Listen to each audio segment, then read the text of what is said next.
On reprend le cours sur les quadripoles. Donc là, on en est maintenant à la section 4. D'accord? Donc dans la vidéo précédente, on a vu le petit 1, petit 2 et petit 3 avec les définitions, la représentation matricielle et l'association de quadripoles. Donc maintenant, on va discuter de ce qu'on appelle les grandeurs caractéristiques, à savoir les gains en tension et en courant, l'impédance d'entrée et l'impédance de sortie. Donc ça, c'est des grandeurs qui sont relativement importantes. Et vous verrez qu'elles viendront de manière assez récurrente. Donc, tout d'abord, pour commencer, euh, attendez, ne bougez pas, faut que je trouve ma souris, je ne l'ai pas perdue, elle est là, voilà. Donc, on va parler des différentes grandeurs, et pour ces grandeurs, on va établir différentes équations qui vont nous permettre après de les définir de manière plus mathématique. Donc, vous voyez, ce qu'il faut d'abord considérer, c'est que dans un quadripôle, on a toujours, le quadripôle est entre guillemets toujours attaqué, donc sur sa partie entrée, il y a toujours un générateur Thévenin ou l'équivalent d'un générateur Thévenin, d'accord? C'est-à-dire une force électromotrice associée à une impédance. Et puis sur sa sortie, le quadripôle il sera toujours dit chargé, sauf quand on spécifie qu'il est à vide, d'accord? Et donc dans ce cas-là, il y aura toujours ce qu'on appelle une impédance de charge, d'accord? Donc on peut le noter ça, d'accord? Vous pouvez dire traditionnellement. Un quadripôle passif est connecté à une impédance de charge, ZC, et est, entre guillemets, attaqué par un générateur réel de type Thévenin. Donc, sous ces deux lignes, vous pouvez prendre donc cette image-là, d'accord? Donc, cette image, vous la redessinez sur votre cahier.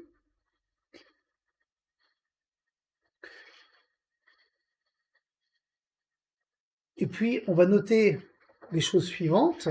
Donc là, c'est les différentes équations qu'on peut établir en faisant apparaître les paramètres Z, les paramètres d'impédance, d'accord?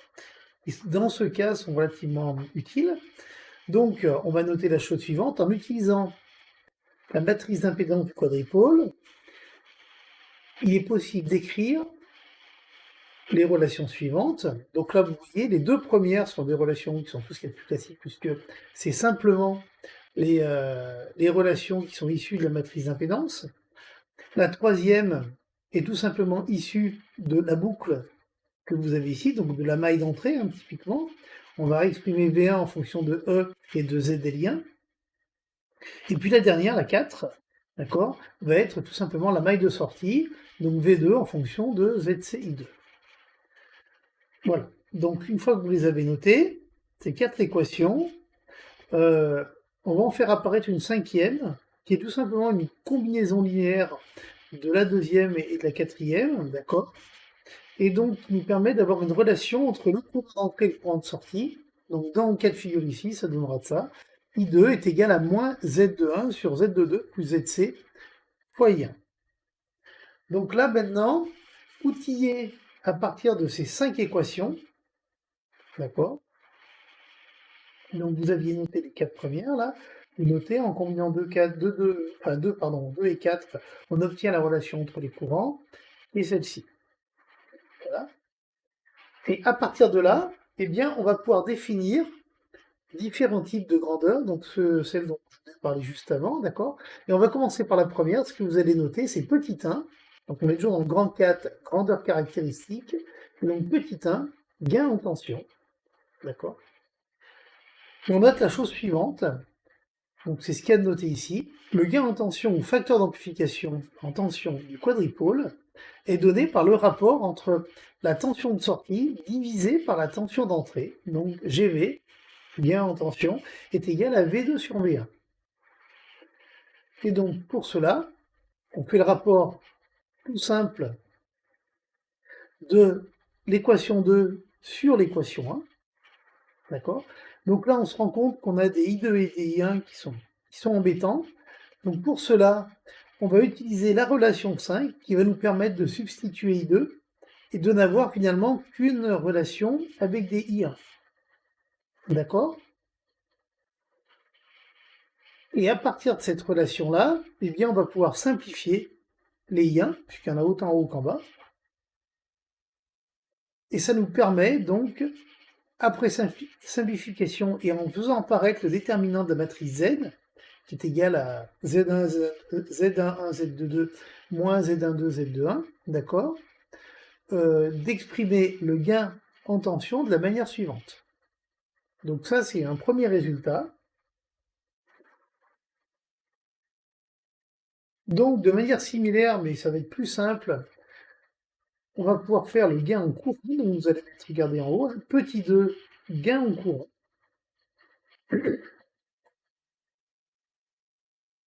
Et là, le gain en courant, il est trivial à faire, puisque on va tout simplement repartir de l'équation 5. Donc, on peut noter déjà le gain en courant ou facteur d'amplification courant du quadripôle est donné directement par l'équation 5. Et là, GI, c'est le rapport de I2 sur I1. Donc là, vous voyez, dans l'équation 5, on fait passer I1 en bas, et on obtient bien moins Z21 sur Z22 plus ZC. Voilà.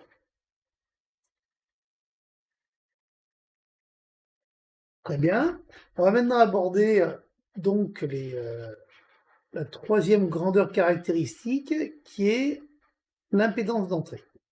Alors l'impédance d'entrée, il faut comprendre que, avant de le noter, d'accord, je vous l'explique rapidement, c'est un petit peu, si vous considérez votre quadripôle chargé, d'accord, il y a bien l'impédance ZC à la sortie, et à l'entrée, ben, vous avez enlevé le générateur Thévenin, et donc vous avez vos deux fils à mur. Bon, et la question qu'on se pose, c'est finalement, si on voulait mesurer l'impédance entre ces deux fils, laquelle serait-elle? Donc ça caractérise l'impédance d'entrée du quadripôle. Donc c'est un petit peu ce que j'ai schématisé ici, c'est-à-dire que Z2, l'impédance d'entrée, d'accord, c'est l'impédance qui est vue de l'entrée, donc directement aux bornes des deux pôles ici, où on va retrouver V1 la tension, puis I1 le courant qui rentre. Et donc, cette impédance, c'est simplement le rapport de V1 sur I1. Donc, on va noter ça de la manière suivante. D'accord. Donc, l'impédance d'entrée, c'est l'impédance vue à l'entrée du quadripôle. C'est ce qu'il y a décrit. Elle est définie par ZE est égal à V1 sur I1. Les équations 1 et 5, d'accord, puisqu'on veut substituer, on veut que du I1, donc on va dégager le I2 en le substituant.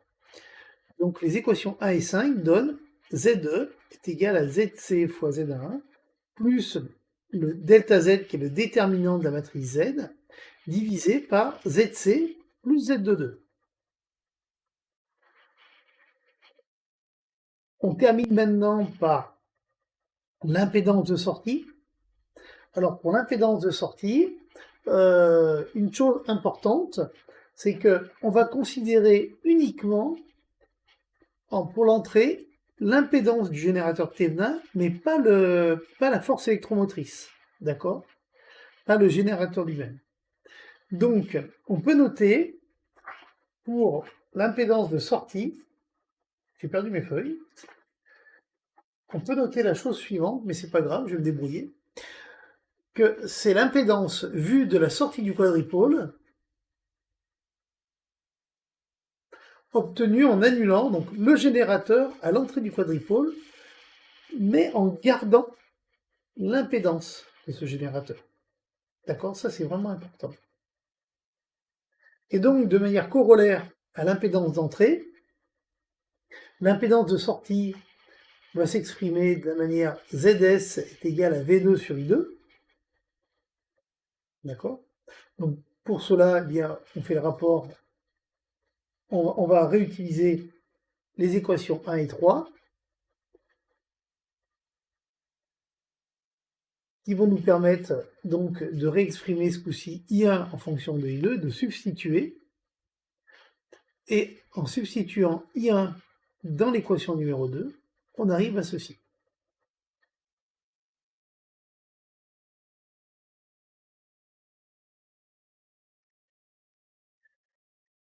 Donc on se retrouve ici sur la dernière partie de ce chapitre lié au quadripôle qui s'intitule Adaptation d'un signal.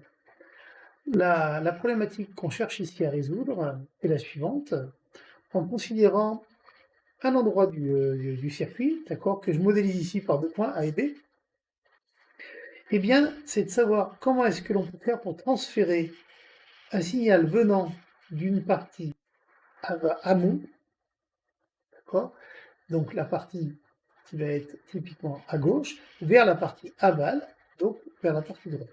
Donc on est bien d'accord que les quadripôles ici présents, il pourrait y en avoir plein comme il peut y en avoir qu'un d'ailleurs, d'accord, peuvent être assimilés à une source de Thévenin. Donc c'est-à-dire qu'il y a une impédance, Z0, qui va être en série avec un générateur de tension. Et donc, cette source de Thévenin va générer un signal, une puissance, d'accord? Et ce signal va être transmis à la partie aval, ici, qui est modélisée par ce qu'on appelle une charge, d'accord? Une impédance de charge, Z charge. Donc, ce schéma-là, finalement, se ramène un petit peu à ce schéma-là, avec, en notation complexe, E complexe qui va être égal naturellement à ce qu'on connaît, grand E racine de 2 exponentielle j oméga t, Z0 et Zc étant égal à, naturellement, des impédances complexes avec une partie imaginaire et une partie réelle. Donc, ce que je vous propose de noter dans un premier temps, afin d'introduire cette 5e partie, c'est la chose suivante. L'objectif de l'adaptation d'impédance, on verra pourquoi on dit adaptation d'impédance. Donc l'objectif de l'adaptation d'impédance est de permettre que le maximum de tension ou de puissance disponible à la sortie d'un circuit soit transmis au circuit suivant. Sous ces 2 lignes, vous prenez, vous schématisez ce schéma en haut, là, le schéma avec les 2 quadripôles, Q1 et Q2. Et puis là-dessous, on note la chose suivante. L'ensemble en amont de AB, donc à gauche, d'accord. L'ensemble en amont de AB peut être modélisé par une source de tension sinusoïdale réelle, de force électromotrice E de T et d'impédance interne Z0. Donc c'est la partie bleue. D'accord? Point. La partie aval à AB se ramène à une impédance ZC correspondant à l'impédance d'entrée de l'étage aval, d'accord, de ce qu'on va brancher derrière. Très bien. Donc, voilà comment peut se schématiser le circuit. Donc maintenant, on va regarder comment est-ce qu'on fait pour faire ce qu'on appelle une adaptation en puissance, ce qu'on appelle aussi une adaptation d'impédance. Donc, vous allez mettre petit 1, adaptation en puissance.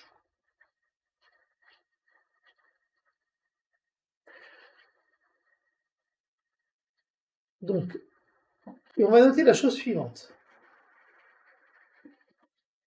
Donc, à partir du schéma suivant, vous allez prendre, on va noter, la question que l'on se pose ici est, ouvrez les guillemets, quelles doivent être les valeurs des impédances Z0 et ZC pour que la puissance transmise soit maximale. Fermez la parenthèse. Donc, vous prenez ce schéma avec les notations qu'il y a dessous, d'accord?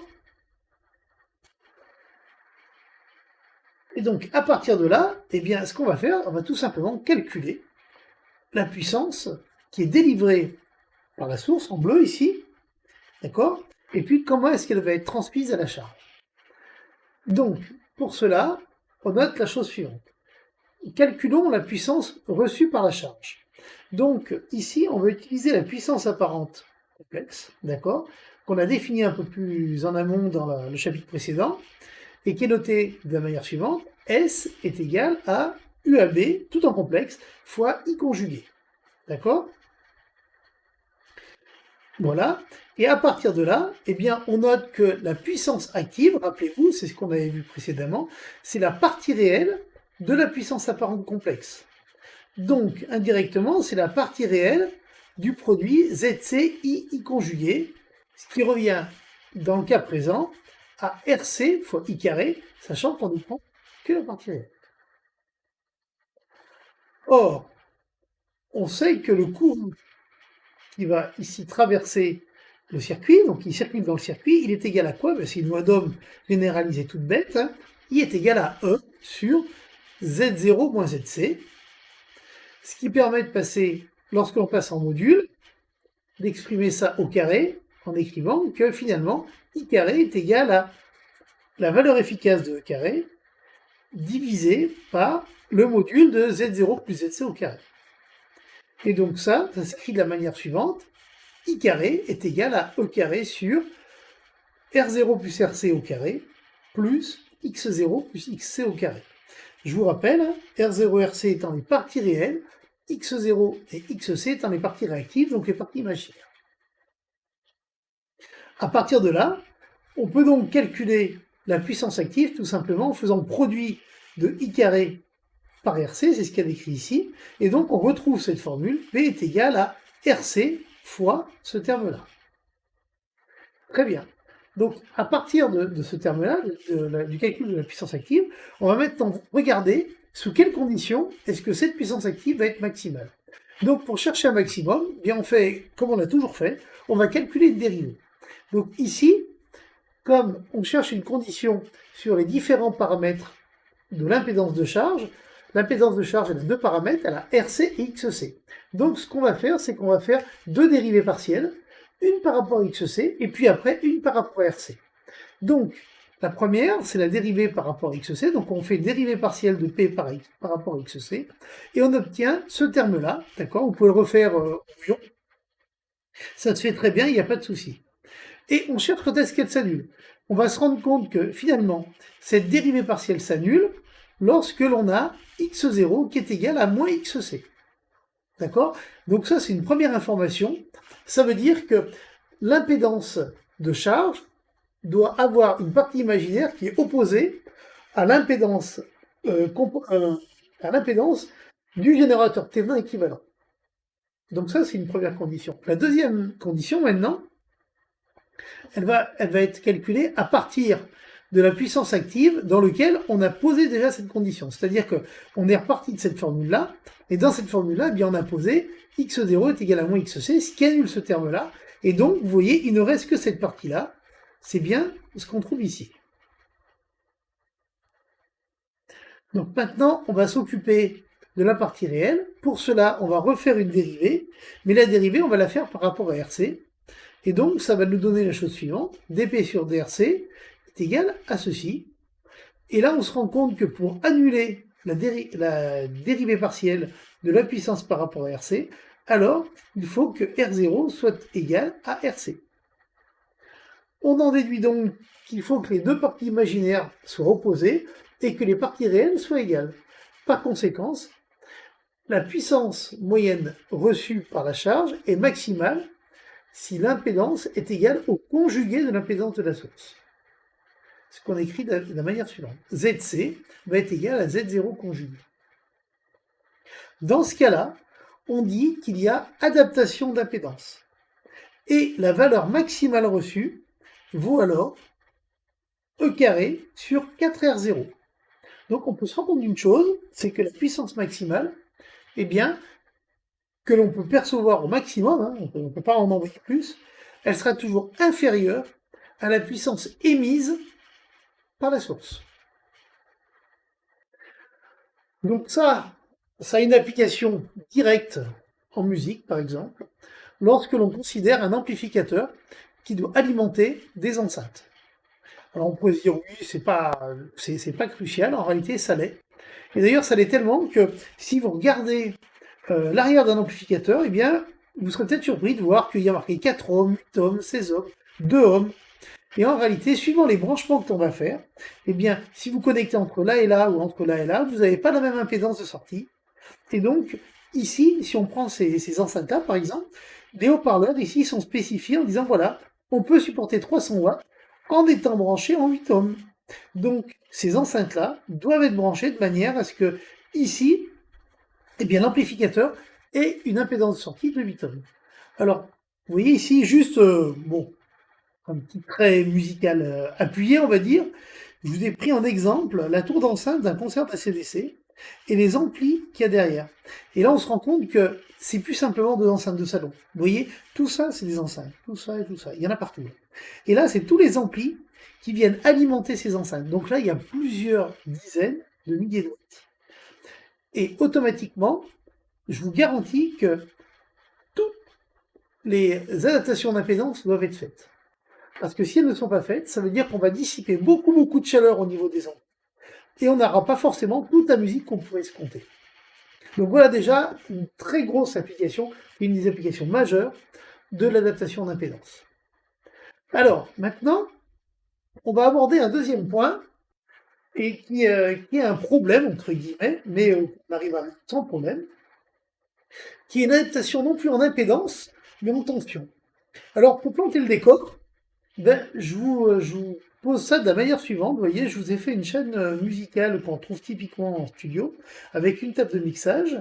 Donc, derrière, on a l'amplificateur avec les enceintes. Donc, ça, on a traité ce cas-là, on va dire.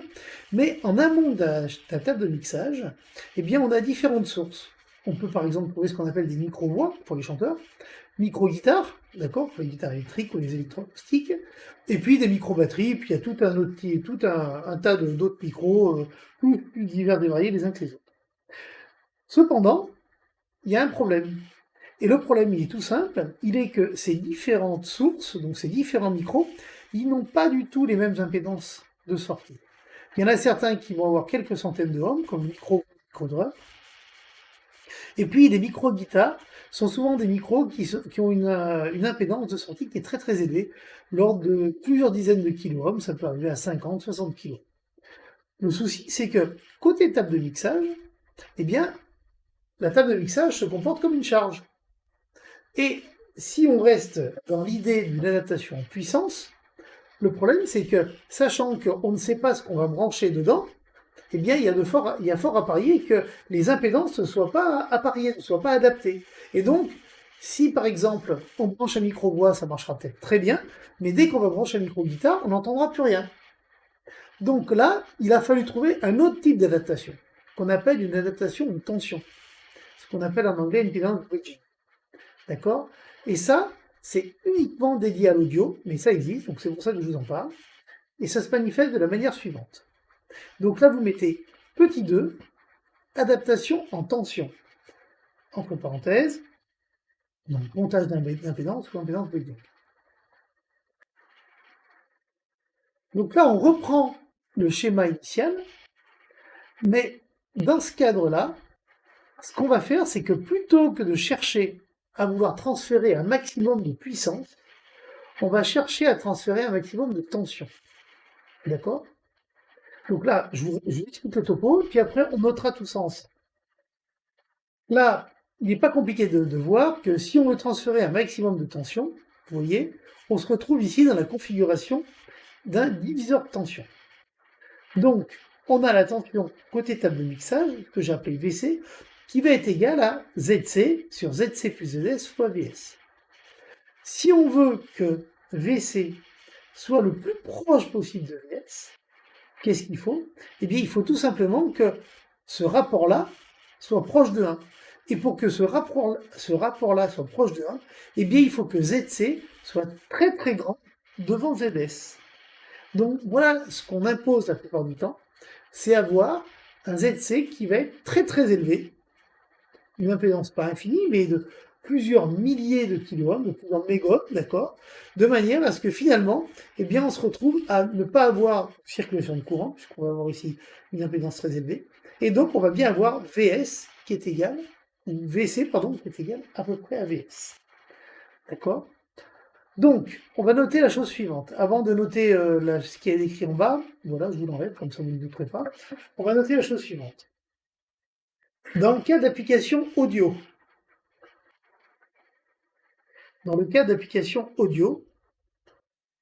où les sources peuvent être des micros, entre parenthèses, paroles, guitare, 3 petits points,